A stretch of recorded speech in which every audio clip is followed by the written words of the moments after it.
The restaurant went silent. The words were small, fragile, but they carried the weight of 1,000 heartbreaks.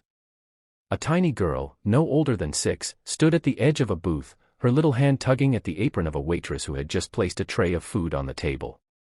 Her eyes were wide and desperate, shimmering with unshed tears, and her voice cracked with an innocence that pierced through every hardened heart in the room. The waitress froze, blinking down at the girl.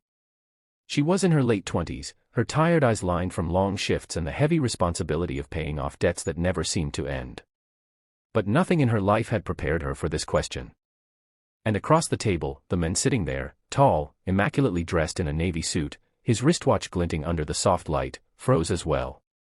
His jaw tightened, his throat constricted, and his hand, which had been reaching for his wallet, stilled in midair. He was Alexander Hayes, a CEO known for building empires, making ruthless business decisions, and carrying himself with an authority that few dared to challenge.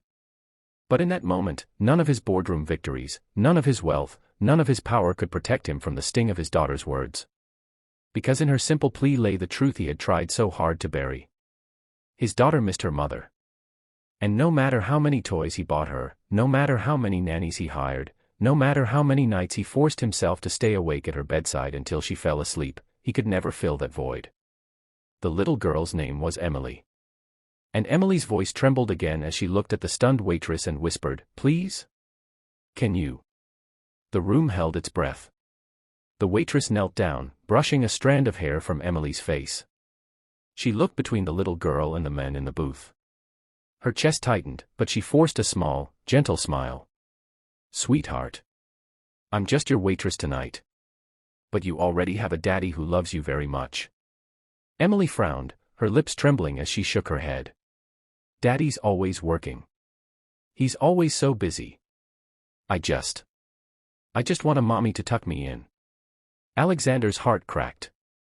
He shifted uncomfortably, his hands tightening into fists under the table. Every eye in the restaurant seemed to be on him, but all he could see was his daughter, broken in ways he hadn't realized. He swallowed hard. "Emily," he said softly, his voice rough, "come sit down, sweetheart." But Emily shook her head, tears streaming down her cheeks as she clung tighter to the waitress's apron. And in that moment, Alexander Hayes, the man who had stared down billion-dollar deals and outsmarted competitors in the most cutthroat industries, felt utterly powerless. That night, after leaving the restaurant, Alexander drove home in silence. Emily sat in the back seat, her small face pressed against the window. The city lights reflected in her glassy eyes, but she didn't say a word.